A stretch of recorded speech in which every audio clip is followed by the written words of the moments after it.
We were mocking my husband at a neighborhood party until he stood up and told me it's over forever. Hey Reddit, this is a throwaway account because the story is so embarrassing, and I don't want my husband finding out I made a Reddit post about it as he follows my main. I'm in a really bad situation, and I honestly don't know what to do. My name is Lisa. I'm 24 years old, and my husband Jack is 26. We've been married for 3 years and have known each other since college. I never imagined our life would come to this point. I guess it all started with a series of misunderstandings and my own careless behavior. I apologize in advance if this is a bit over the place, but I am still so hurt and confused. You see, Jack is a bit of an introvert, and I've always been the social butterfly. I love throwing parties, hosting gatherings, and being the life of the event, while Jack prefers quiet nights at home with a good book or a movie. He's always been supportive of my social nature, even though it's not his thing.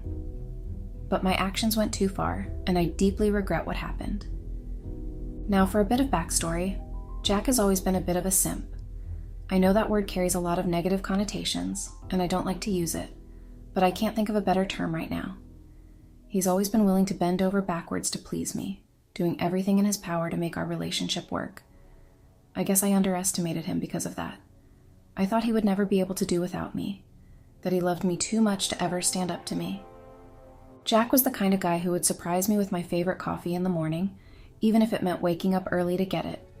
He'd cancel his plans to spend time with me if I was feeling down, and he always put my needs before his own. He was sweet, attentive, and always eager to make me happy.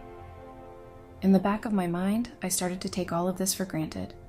I didn't appreciate just how much effort he put into our relationship, and I certainly didn't think about how my behavior might be affecting him. Now, as a result of Jack's willingness to do whatever I wanted, I decided I wanted to be a stay-at-home wife, even though we didn't have any kids yet. He agreed without hesitation. Jack was always willing to do whatever it took to make me happy, and I started to take advantage of that. I began to pull away from the relationship, doing less and less around the house, and expecting Jack to pick up the slack. He would come home from a long day at work, tired and stressed, only to find that I hadn't even bothered to make dinner. And yet, he never complained. He would just roll up his sleeves and get to work, cooking, cleaning, doing whatever needed to be done. I started to see Jack as weak. He was always there, always willing to bend over backward for me. I began to resent him for it. I wanted someone strong, someone who could challenge me, not someone who would cater to my every whim. I started spending more time with my friends, going out and having fun while Jack stayed home. I would mock him behind his back, joking with my friends about how much of a simp he was. They would laugh and egg me on, telling me I deserved better, that I should find someone who could keep up with me. The more I pulled away, the more Jack tried to hold on. He would surprise me with gifts, plan romantic dinners, and try to engage me in conversations about our future.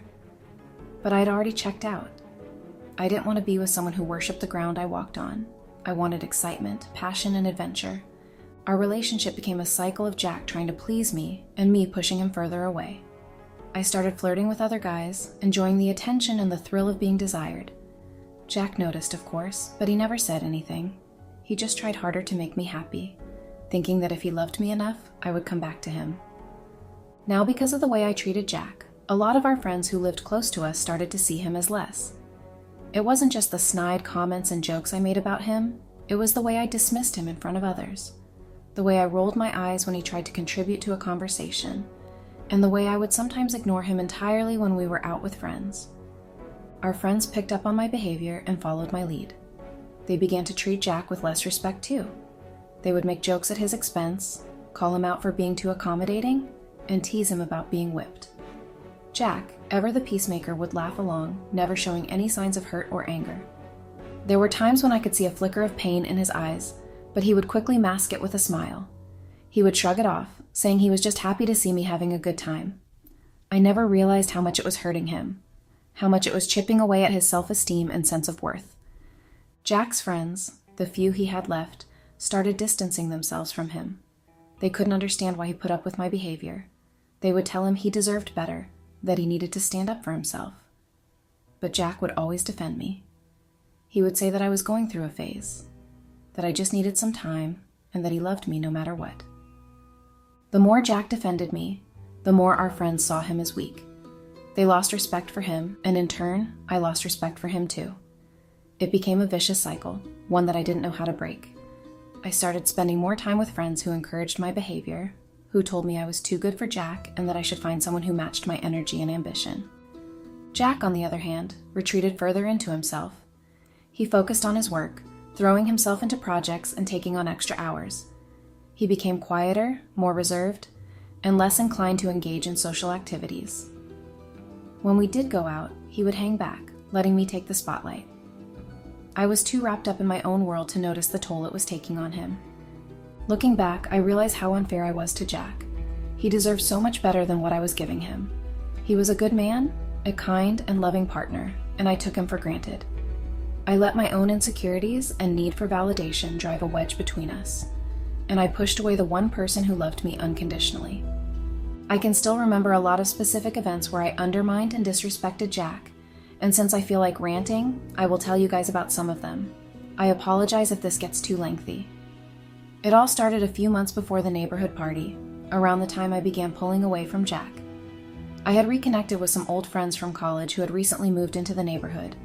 They were fun, outgoing, and seemed to have the kind of life I thought I wanted, full of excitement and a carefree attitude. One Friday night, my friend Tina invited me to a girls' night out. It was supposed to be just a casual dinner, but it quickly turned into a night of bar hopping and dancing. Jack was supportive as always, encouraging me to go out and have fun. He even insisted on giving me some extra money to cover any expenses. I didn't think twice about it and accepted his offer without hesitation. That night was the first time I openly mocked Jack in front of my friends. As the drinks were flowing, so did my tongue. I told them about how Jack would do anything for me, how he was always bending over backwards to please me, and how he let me be a stay-at-home wife despite not having kids. Tina and the others laughed. They kept on egging me on, and I enjoyed the attention.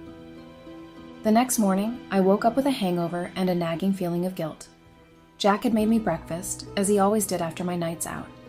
He asked me how my night was, and I gave him a vague answer, not wanting to go into details. I could see the concern in his eyes, but he didn't press further. Instead, he told me he was glad I had fun and that he loved me. The guilt I had been feeling was quickly replaced by annoyance, and I brushed him off. As the weeks went by, I started going out more frequently with my friends. Jack continued to support me, even though it was clear he was growing more and more tired. Our conversations became shorter and our interactions more strained. I could sense his disappointment, but I chose to ignore it, convincing myself that he would never leave me. One night, Tina and a few other friends came over to our house for a movie night. Jack had cooked dinner for us and then retreated to the bedroom to give us space. After a few glasses of wine, the conversation turned to relationships. Tina started talking about her boyfriend and how she wished he was as devoted as Jack. This led to more jokes and comments about how Jack was too good for me, how I had him wrapped around my finger, and how he was such a pushover. I was fueled by the alcohol and the laughter of my friends, so I joined in. I made fun of Jack's habits, his quirks, and how he would do anything to make me happy. I even joked about how I could probably tell him to jump off a cliff and he would ask me how high. The laughter that followed made me feel powerful, and yes, deep down, I knew it was wrong. Jack must have heard everything, but he never said a word about it. The next morning, he acted as if nothing had happened, though I could see the hurt in his eyes. He kissed me on the forehead, told me he loved me, and went off to work. I felt a pang of guilt, but I quickly pushed it aside. The final straw came a week before the neighborhood party. Jack and I had been invited to a barbecue at our neighbor's house. It was a warm, sunny day, and everyone was in high spirits. As usual, Jack was the perfect husband, helping out with the grill, making sure everyone had enough to eat and drink, and generally being his kind and generous self. At some point during the afternoon, a group of us started talking about relationships again. The conversation turned to how much effort our partners put into making us happy. I started bragging about how Jack did everything for me, how he catered to my every whim, and how he was the perfect husband. My friends laughed and started making jokes about how Jack was whipped, how he was too good to be true, and how I had him completely under my control. Jack was standing nearby, and I could see him listening to our conversation. Instead of feeling proud, I felt a sense of shame wash over me. But the need to impress my friends and maintain my image was stronger than my guilt. I laughed along with them and even made more jokes at Jack's expense. That night, when we got home, Jack didn't say a word. He went straight to bed and left me alone in the living room. I sat there for a long time. I felt angry, but I also felt regret. I knew I'd pushed him too far, but I didn't know how to fix it. I convinced myself that things would blow over, as they always did, and that Jack would forgive me like he always had. Little did I know that barbecue was the breaking point for Jack. The neighborhood party was also just the beginning of the end. It was the night that everything came crashing down.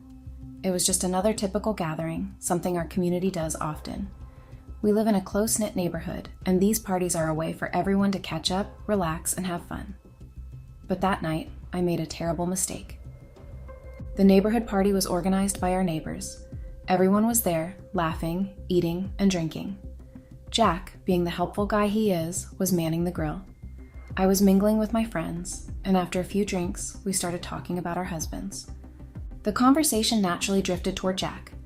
My friends knew how much he doted on me, and they found it amusing. Someone mentioned how lucky I was to have a husband who would do anything for me. Feeling a bit tipsy, I laughed and started joking about how Jack was always willing to do whatever I asked, how he never said no, and how sometimes it felt like he didn't have a backbone.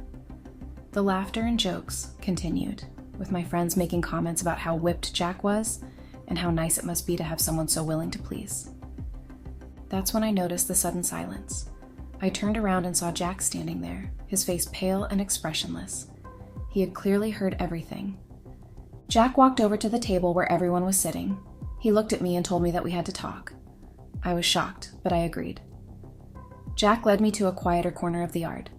Of course, the party continued, but I could literally feel all their eyes on us.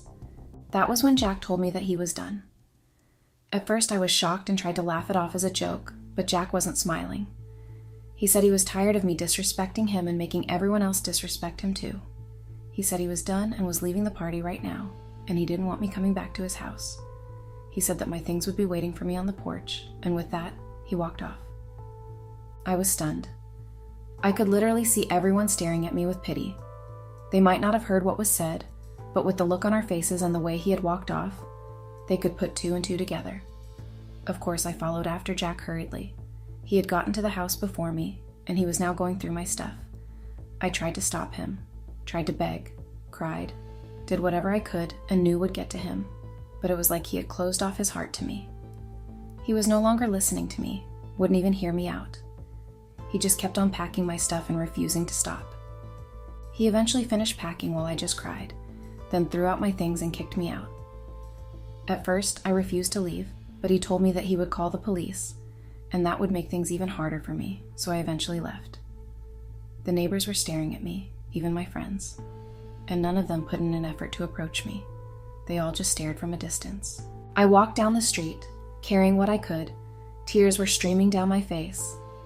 My mind was racing, trying to process what had just happened. I had underestimated Jack for so long, I never imagined he would have the strength to stand up to me, to take such a drastic step. I eventually ended up at a nearby park. I then called my dad to come pick me up. Thankfully, he came quickly. He was very disappointed to hear what had happened, but took me back home. I've been there for a few days now, and I don't know what to do. I've been trying to call my husband, but he won't pick up. He won't answer when I text, and I just don't know what to do. Update. Hey, Reddit. Wow, Reddit is such a toxic place. I should have known better. I know that I was wrong, guys. I don't need you all to remind me of it constantly. I came here looking for advice, not for criticism. Can you guys just stop?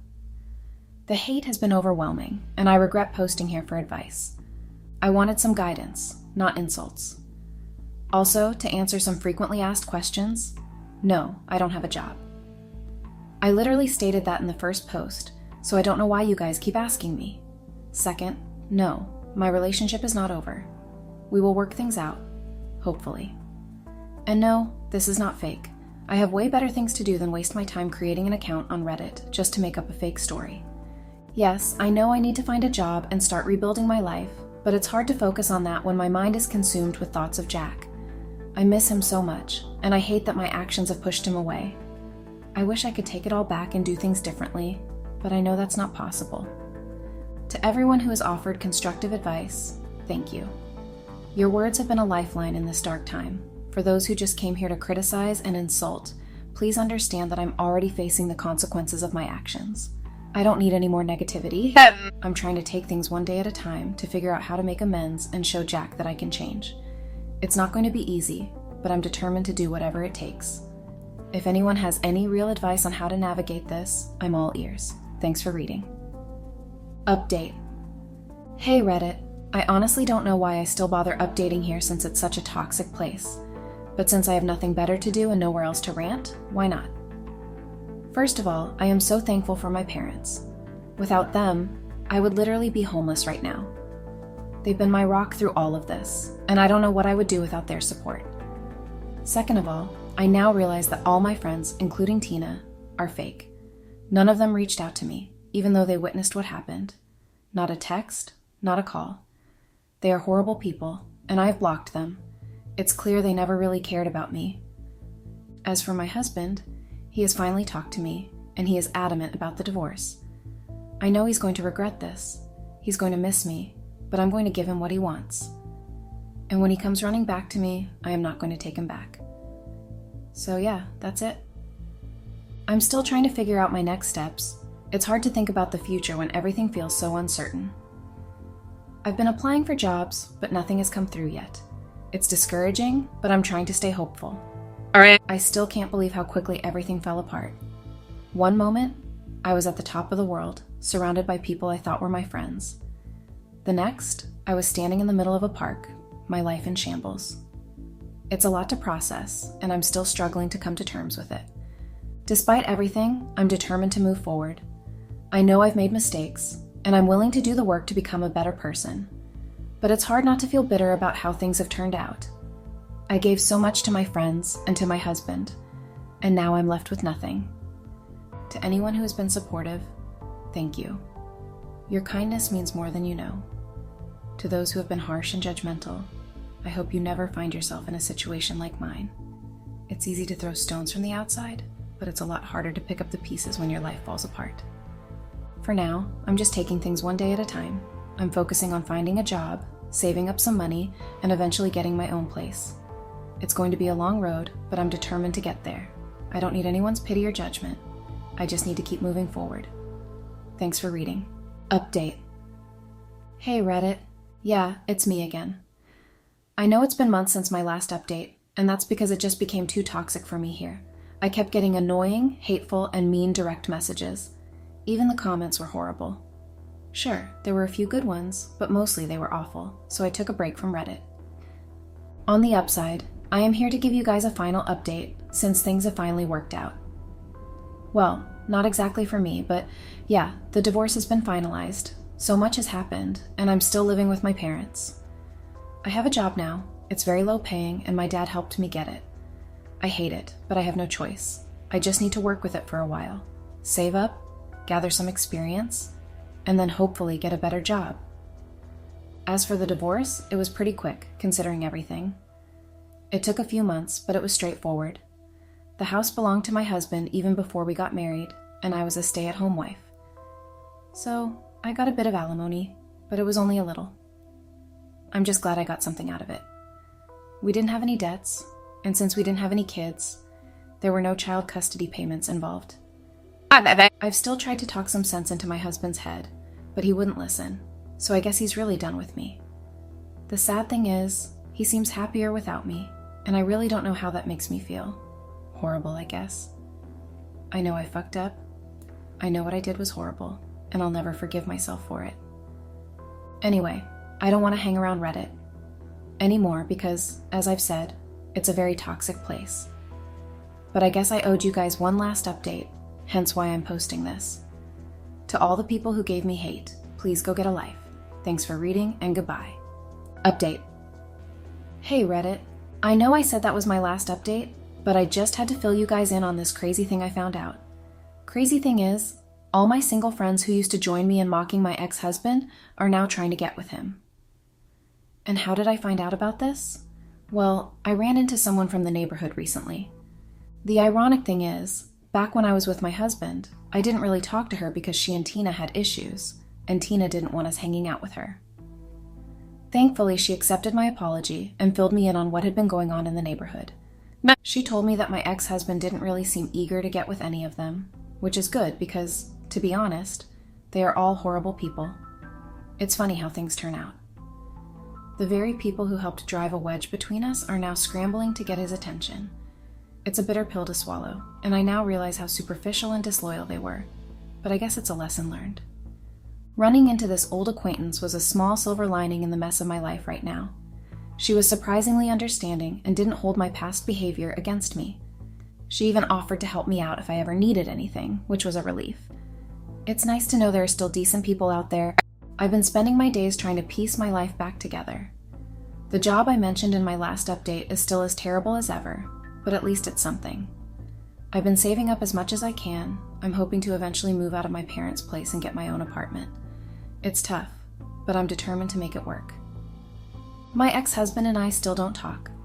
I've tried reaching out a few more times, but he's completely shut me out. I can't blame him really. I was awful to him, and it's clear he's better off without me. Seeing him happier without me is a constant reminder of how badly I messed up. I'm trying to use that as motivation to be a better person, but it's not easy. I've also been reflecting a lot on my actions and how they led to this point. It's been a humbling experience, to say the least. I've started therapy, which has been helpful. My therapist is helping me work through my issues and understand why I behaved the way I did. It's a long road, but I'm committed to changing for the better. Anyway, that's the latest and last update. I'm trying to stay positive and focus on the future. It's hard, but I'm taking it one day at a time. To those of you who offered constructive advice and support, thank you. It means more than you know. And to those who continue to send hate, please, just move on. We all make mistakes, and I'm doing my best to learn from mine. Life is too short to hold on to so much negativity. Thanks for reading and take care.